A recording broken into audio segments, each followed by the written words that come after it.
제일 큰 원인은 부동산 정책이 있지 않을까 생각합니다. 예. 현재 시점에서는 잘 안 되는 것 같습니다.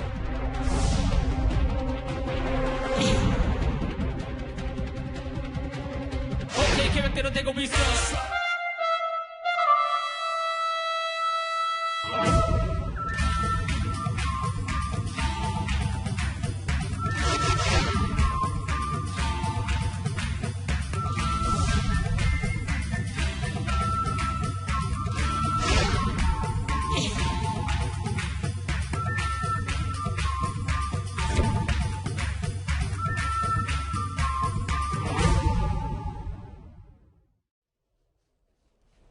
예, 오늘 뉴스탑10은 바로 여기부터입니다. 거칠 것 없이 탄탄하던 청와대와 민주당의 지지율이 거센 민심 이반에 직면을 한 것 같습니다.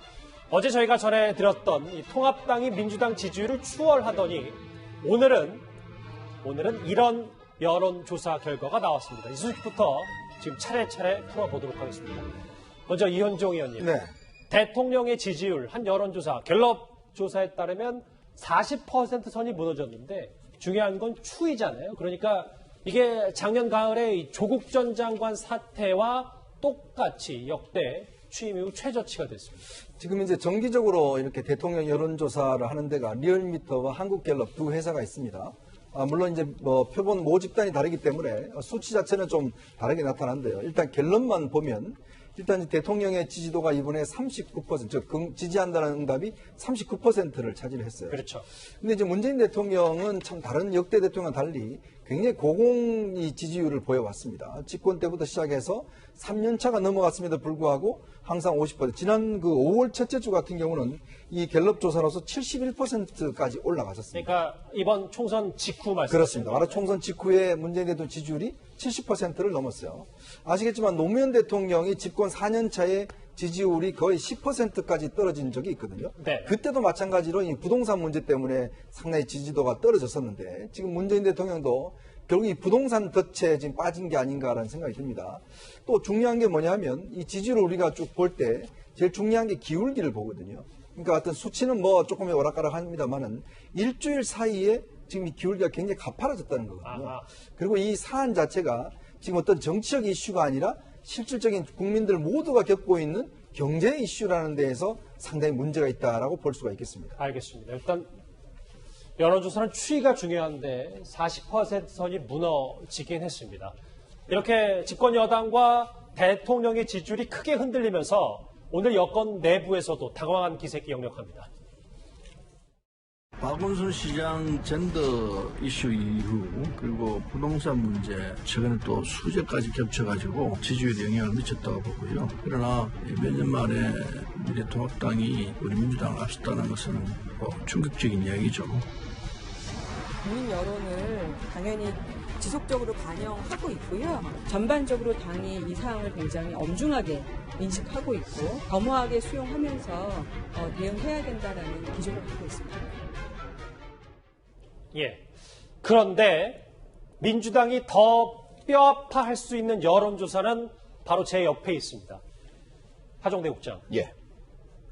2년 뒤 대선에서 누굴 뽑겠습니까 했을 때 야당의 손을 들어준 여론이 그렇지 않은 여론보다 더 많았거든요. 이거 꽤 의미심장한 여론조사 아니겠습니까? 그렇다고 봐야죠. 왜냐하면 이제 대통령의 지지율이 첫 번째로 이제 골든 클래스라고 해서 이제 그게 지지하는 사람보다도 이제 부정적으로 평가하는 사람이 많아진 게 이제 첫 번째 큰 집권 여당한테 충격이라면 예. 두 번째는 민주통합당, 더불어민주당보다 오히려 미래통합당의 지지율이 올라간 것이 두 번째 충격이거든요. 그런데 세 번째는 다음에 차기에 어느 쪽의 대통령을 뽑을 것인가 미래 권력을 결정하는 데 있어서 지금 야당을 지지하겠다는 사람이 무려 4%포인트가 높은 거잖아요. 45대 41이니까. 이게 4개월 전, 즉 총선을 할 때만 하더라도요. 예. 지금 현재 집권 여당의 정책을 지지하기 위해서 계속적으로 밀어주기 위해서 집권 여당을 지지하겠다가 무려 49%였고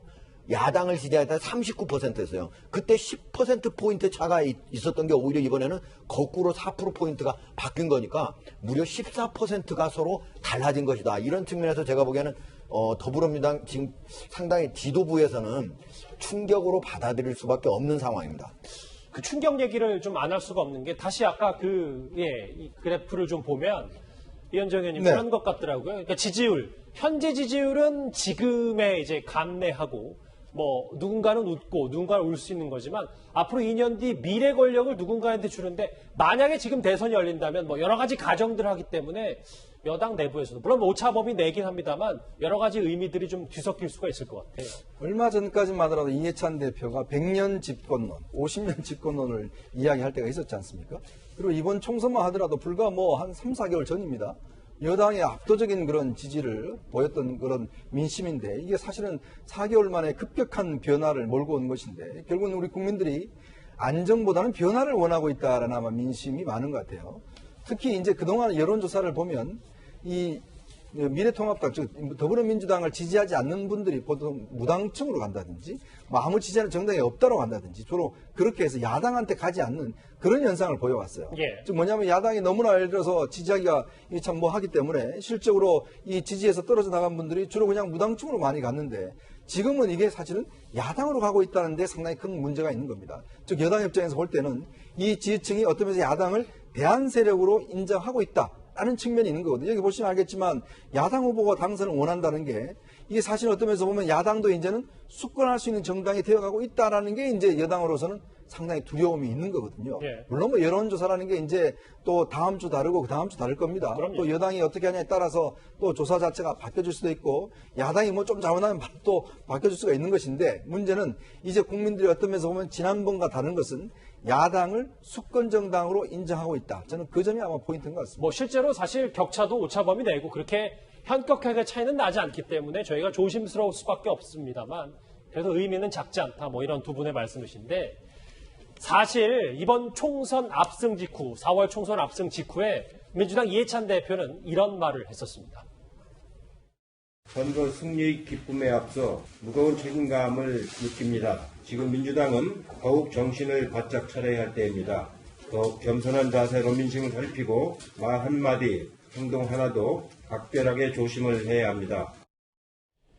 예, 하지만 이해찬 대표의 당시 바람과는 좀 달리 180석 거대 여당을 앞세운 민주당은 그동안 전 정권 탄말했다 이런 지적이 꽤 많았었습니다.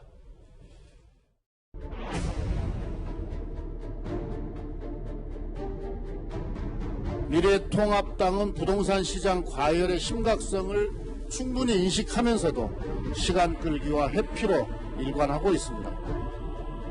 전 정부에서 모든 부동산과 관련한 규제들이 다 풀어진 상태에서 저희가 받았기 때문에 자금들이 다 몰리는 그런 시점이었죠, 부동산은.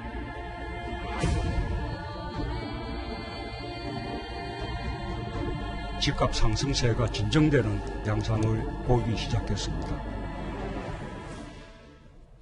야당에서 그리고 일각에서 지적하는 부분은 정 변호사님, 정책이 실패할 수 있잖아요. 그런데 실패를 할 수 있는데 그 실패한 것을 감내하거나 인정하지 않고 좀 바꾸지 않는 잘못을 인정하는 태도가 이런 여론조사 결과를 낳지 않냐 이런 분석도 있습니다. 그러니까 지금 현 집권 세력들을 보면 그 사고나 정책에서 굉장히 유연성이 부족한 것 같아요. 뭐 본인들은 부인하겠지만 이것이 혹시 예전에 운동권 출신들이기 때문에 나는 선이고 상대가 악이라는 그런 이분법에서 오지 않았나 싶은 생각도 드는데 그거는 이제 나는 무오류고 오류가 없다. 하고 무조건 밀어붙이는 거거든요. 물론 이것이 비상시기에는 통할지도 모르겠지만 실제 경제 같은 경우에는 나의 성에 달 수도 있지 않습니까? 근데 그것을 인정을 안 하고 24번 부동산 정책 내놔서 이것이 효력이 없다고 한다면 방향을 바꿔야 되거든요. 근데 끊임없이 한 길로 가거든요. 더더군다나 지금 180석 가까이 되니까 같이 뭐 그걸 견제할 세력도 없고 뭐 심지어 부동산 관련법 해도 토론도 안 됩니다.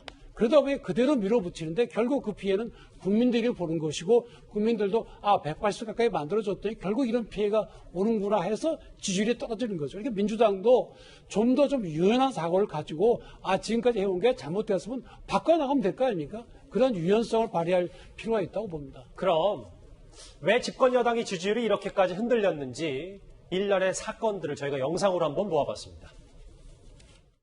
21대 국회를 이전과는 전혀 다른 국회로 만들 책임이 온전히 민주당에게 있음을 다시 한번 마음속에 새깁니다. 관계기관 협의를 거쳐서 정규직 전환 후속 조치를 확정지었습니다. 서울특별시장 박원순은 더 이상 없습니다. 균형 발전을 위한 새로운 모색이 필요합니다. 저는 행정수도를 제대로 완성할 것을 제안합니다. 주택임대차보호법 일부 개정안 법률 대안을 의사 일정으로 추가하는 것에 대해 표결할 것을 선포합니다. 저는 임차인입니다. 종합부동산세법 일부 개정 법률안은 가결되었음을 선포합니다. 참 몇 달 사이에 정말 많은 일들이 있었습니다. 최 교수님, 네. 만약에 아까 뭐 조국 전 장관 사태 때 지난 작년 여름과 가을 그때와 이제 지지율이 취임 이후 역대 최저로 똑같다고 하더라도 당시에는 인사 문제였는데 이제는 부동산, 뭐 인국공 사태 국민들에게 쉽게 체감할 수 있는 문제이기 때문에 이게 더 큰 의미가 있다라는 분석도 있거든요. 그렇게 볼 수 있죠. 아무래도 특히 젊은 세대 30, 40대가 많이 지지를 처리한 걸로 보여지고 특히 호남 지역도 지지를 많이 처리한 걸로 보여져요. 그게 바로 체감하는 경제적 문제가 심각하게 다가왔다고 볼 수 있을 것 같은데 그래서 부동산 문제가 전반적으로 가장 큰 영향을 미쳤다고 보여집니다. 사실 뭐 정부에서 추진하고 여당이 추진한 정책 자체 방향 자체는 저는 뭐 틀리다고 보진 않아요. 임차인들을 보호하려는 목적으로 했는데 그게 결국 시행되는 과정에 전세가 지금 없어지고 월세로 바뀌고 있고 전세금이 또 올라가는 상황이 지금 펼쳐지고 있기 때문에 원래 목적했던 목적과 다르게 결과가 나오고 있는 부분 이런 부분들이 이제 국민들 볼 때는 이게 정책이 왔다 갔다 하고 너무 이게 일관성이 없는 거 아니냐 이런 이제 비판을 받을 수밖에 없는 상황이 됐거든요. 그러니까 이런 부분까지도 사실은 예측하고서 정책을 위반했어야 되는데 그런 부분이 부족했다는 점. 인국공 사태 같은 경우도 정말 을과 을의 싸움으로 대결되는 이런 양상으로 가버렸어요. 결국 그러니까 젊은 세대들 입장에서는 본인이 실제적으로 삶에서 느끼는 어떤 그 박탈감 또는 본인이 이대로 살다간 뭐 집 한 채도 못 사겠다고 하는 이런 생각들이 결국은 정부에 대한 신뢰를 떨어뜨린 요소로 작용했기 때문에 저는 이제라도 저는 이렇게 생각해요. 이런 문제들이 발생했으니 이런 문제를 다시 보완하기 위한 대책들을 반드시 마련해야 된다고 보여지고요. 민주당이 어쨌든 뭐 이번 이런 지지율 변화에 있어 심각하게 받아들이고 본인들이 하는 정책이 정말 국민의 실상에 직접적으로 도움을 주는 것인지를 되돌아보는 그런 시간이 되어야 될 거로 생각이 듭니다.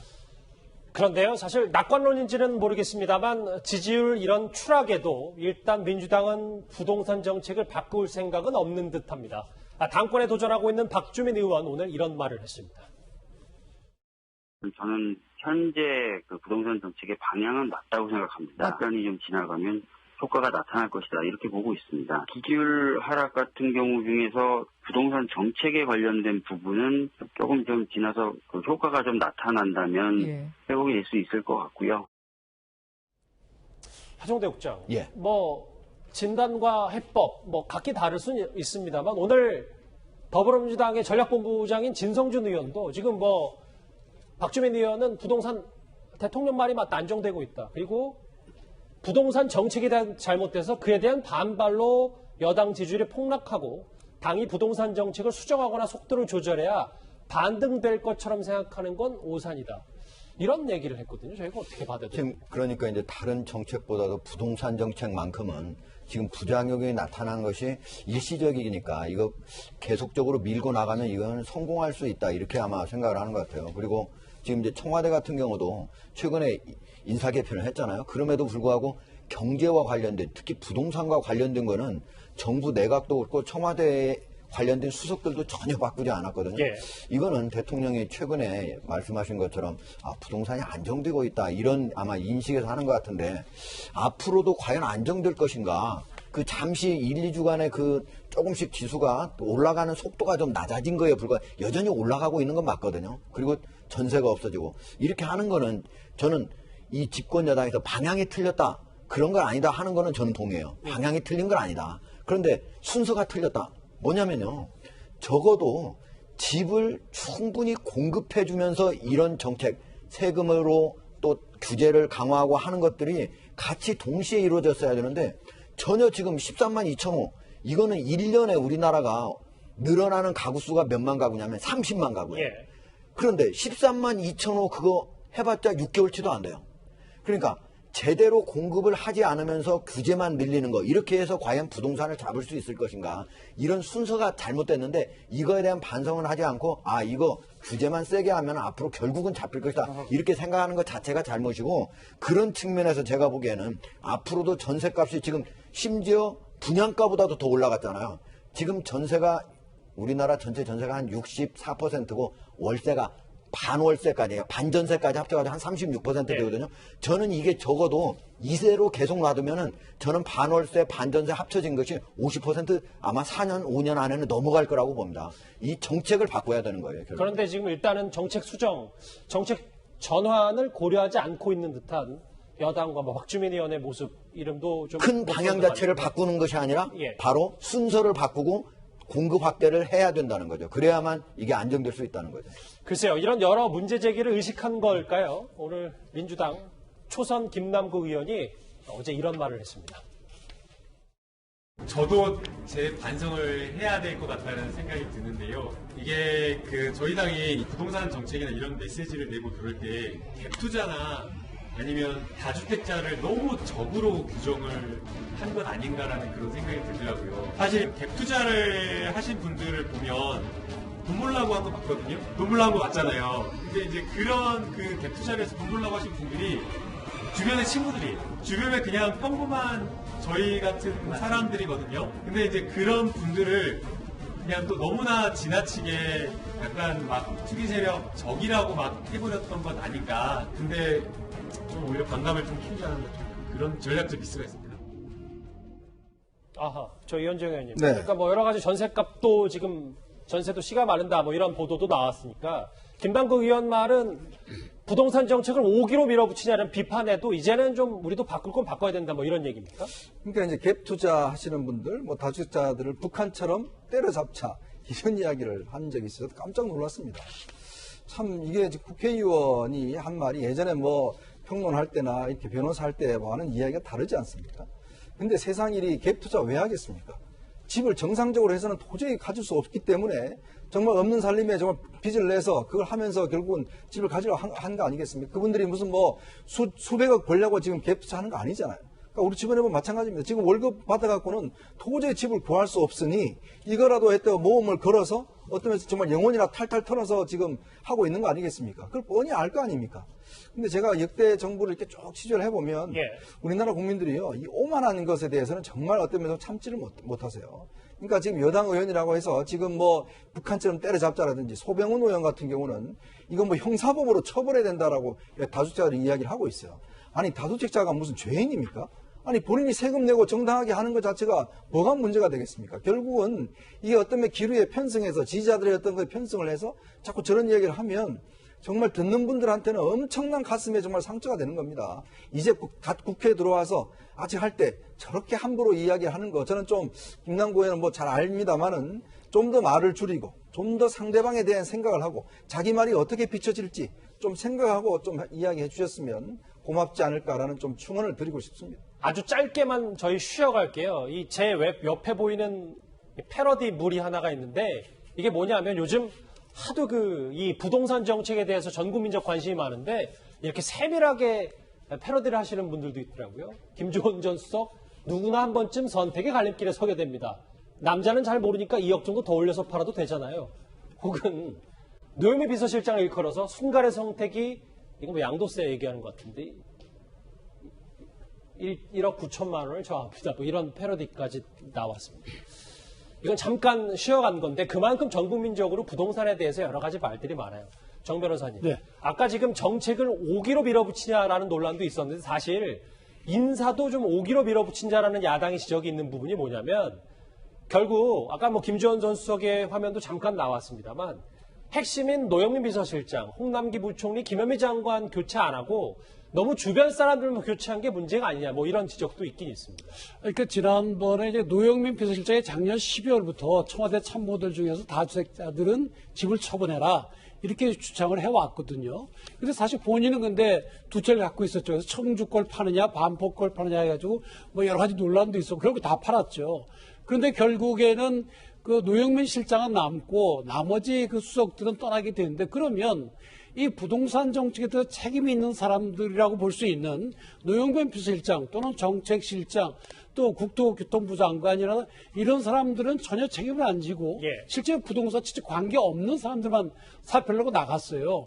그러면 우리가 궁금한 것이 그럼 일괄 사표는 왜 냈는지 그것도 굉장히 궁금하거든요. 이게 사실 어떤 그 분위기 쇄신을 할 수 있다는 그런 것도 될 수가 있는데 전혀 분위기 쇄신도 안 됐고 왜 다 같이 사표를 냈는지 결국 이제 뭐 서로 그 노영민 실장과 사이가 좋던 뭐 김조원 민정수석을 쫓아내려고 그런 거 아니냐 뭐 그런 얘기까지 나오거든요. 그래서 도대체가 왜 일괄사표를 낸지도 잘 모르겠고 대통령께서 뭐 깊은 뜻이 있으신지 모르겠지만 적어도 이번 그 일괄 사표 후 노영민 실장이 남은 것은 인사면에서 국민들에게 신선한 그런 느낌을 주지는 못했다. 그건 명백한 걸로 보입니다. 분위기 쇄신에는 좀 다소 못 미쳤다 뭐 이런 말씀이십니까?